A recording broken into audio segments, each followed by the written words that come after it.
Kamu lagi berencana buat ganti HP baru, tapi cuma punya uang sekitar 3 jutaan? Tenang aja, karena di zaman sekarang ada banyak banget smartphone canggih yang harganya berkisar 3 jutaan aja, dengan segala keunggulannya masing-masing. Nah, maka dari itu, kali ini nih dia bakal sedikit memberikan rekomendasi smartphone terbaik di kelas harga 3 jutaan dengan kualitas yang tergolong unggulan. Kira-kira ada produk apa aja sih? Mending kita langsung masuk aja ya ke scene berikut.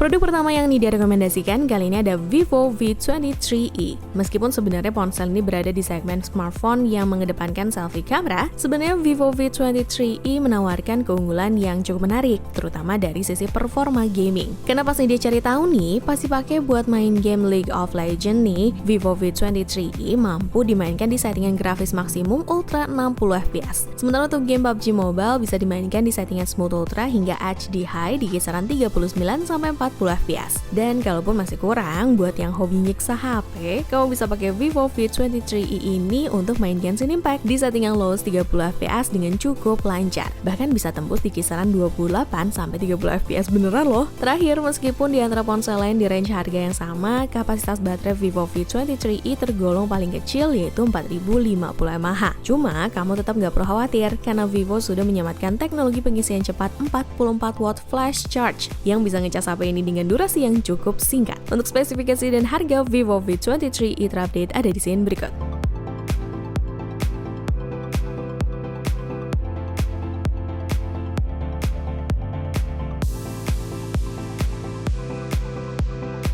Kalau misalkan sebelumnya kamu ngerasa kurang karena Vivo V23e cuma mengandalkan chipset Helio G96 di produk selanjutnya, ada Infinix Zero 5G yang sudah menggunakan chipset paling powerful yaitu Dimensity 900 5G. Performa HP ini sendiri bahkan udah langsung dicoba sama Hilmi di video gaming tas Infinix Zero 5G loh, dimana hasilnya untuk game Genshin Impact HP ini bisa dimainkan dengan masih sangat lancar di settingan lowest 60 fps. Namun dengan catatan, setelah dipakai main selama 15 menit, suhu ponsel ini langsung naik jadi 39,9 derajat Celcius. Terus pasti coba main Genshin Impact di settingan rata kanan alias highest 60 fps. Sebenarnya nih dia bisa bilang kalau gameplaynya masih lumayan playable ya. Cuma memang gak bakal selancar pas dipakai main di settingan lowest 60 fps sebelumnya. Bahkan nih suhunya naik lagi jadi 41 derajat Celcius setelah total dipakai main selama 30 menit. Sementara pas dicoba untuk main Apex Legends, Infinix Zero 5G cuma disarankan untuk dimainkan di settingan grafis balance dan frame rate balance. Tapi karena masih lancar banget nih, Hilmi saat itu nekat naikin settingan grafisnya ke Ultra HD, namun dengan frame rate yang tetap di high. Hasilnya setelah total dipakai main Apex Legends selama 30 menit, suhu HP ini naik menjadi 42,7 derajat Celcius. Tapi untungnya terkait gameplay nggak ada sama sekali ditemukan masalah ya Price Mania. Nah, buat kamu yang tertarik sama HP ini, kalian bisa simak dulu spesifikasi dan harga Infinix Zero 5G terupdate di scene berikut.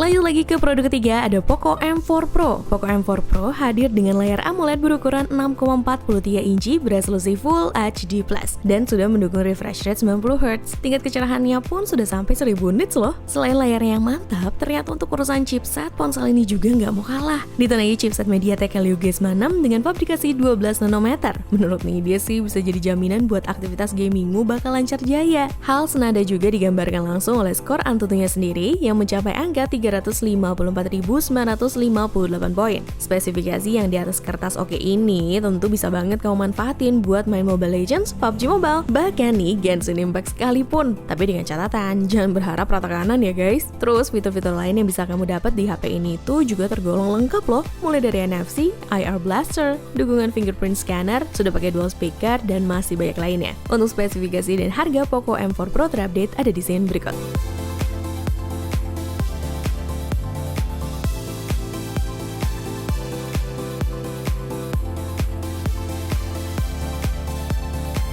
Di nomor 4 ada Realme 9 Pro. Smartphone yang satu ini sudah dipersenjatai chipset Snapdragon 695 5G dengan fabrikasi 6 nanometer yang dipadukan dengan varian RAM 6/128GB dan 8/128GB. Berkat perpaduan chipset terbaru dan konfigurasi memori tersebut, untuk kebutuhan main game enteng kayak Mobile Legends sih udah pasti nggak ada masalah ya. Bahkan game lain selain Mobile Legends pun dia rasa juga akan tetap sama lancarnya. Pindah ke sektor layar, Realme 9 Pro ini masih mengusung panel IPS LCD display 6,6 inci dengan resolusi Full HD+, serta dukungan refresh rate up to 120Hz. Mulus parah sih, refresh rate-nya ini juga udah bersifat adaptif ya, jadi layar akan menyesuaikan refresh rate yang ditampilkan dengan aktivitas yang sedang kita lakukan. Hal ini yang menurut Nidya menarik dari HP ini adalah karena udah support 33 watt Dart Charge yang diklaim bisa mengisi baterai 5000 mAh di HP ini hingga 50% hanya dalam waktu 30 menit aja. Komplit banget gak sih HP yang satu ini? Buat kalian yang naksir sama HP ini, silahkan ya cek-cek dulu spesifikasi dan harga terupdate di scene berikut ini.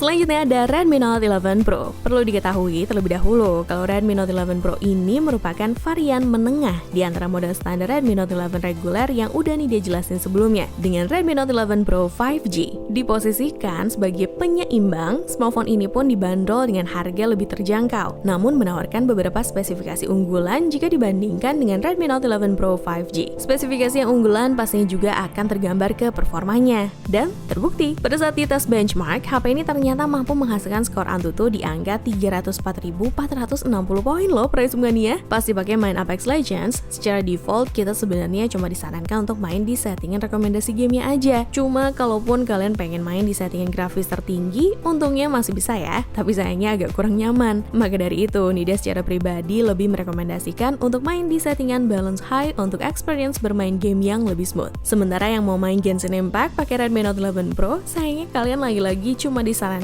untuk main di settingan grafis lowest 30 fps. Nah, di game Genshin Impact, Nidya justru lebih menyarankan untuk tetap di settingan defaultnya aja ya, karena meskipun kita paksa main di 60 fps, frame rate yang kita dapat akan tetap mentok di belasan hingga 20-an fps aja. Untuk spesifikasi dan harga Redmi Note 11 Pro terupdate ada di scene berikut.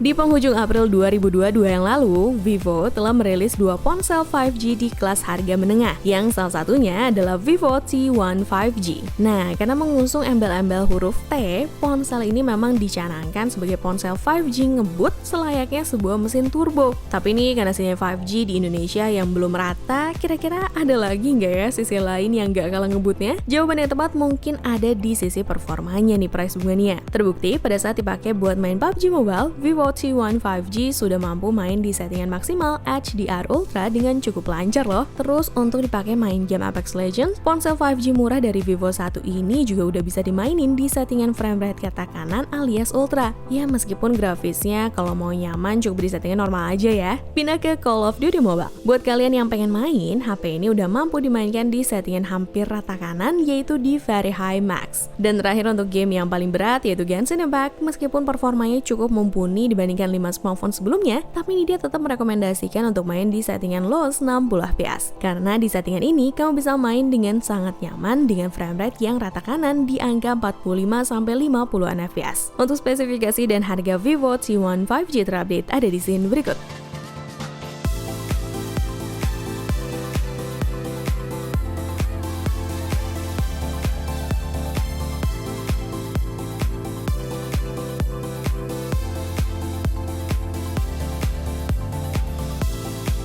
Gimana? Harganya udah ada yang cukup menarik ya nih price bungannya? Kalau belum, tenang aja, nih dia masih punya satu produk lagi kok abis ini. Tapi sebelum itu, kalau kamu kepo sama produk yang nih dia rekomendasiin di video kali ini, kamu bisa cek info dan harga terlengkapnya dengan cara cek link di kolom deskripsi di bawah ya. Dan kalau misalkan jalan dengan beragam info daftar produk terbaik lainnya, ada baiknya kamu langsung aja subscribe channel YouTube Pricebook dan main-main ke playlist daftar produk terbaik. Produk sudah bawaan yang bisa nih direkomendasikan untuk video kali ini ada Xiaomi Redmi Note 10 Pro. Sekedar informasi aja nih, kalau Redmi Note 10 Pro ini sempat mencetak sejarah sebagai smartphone seri Redmi Note dengan layar berukuran paling besar saat itu, yaitu 6,68 inci yang berpanelkan AMOLED Full HD+.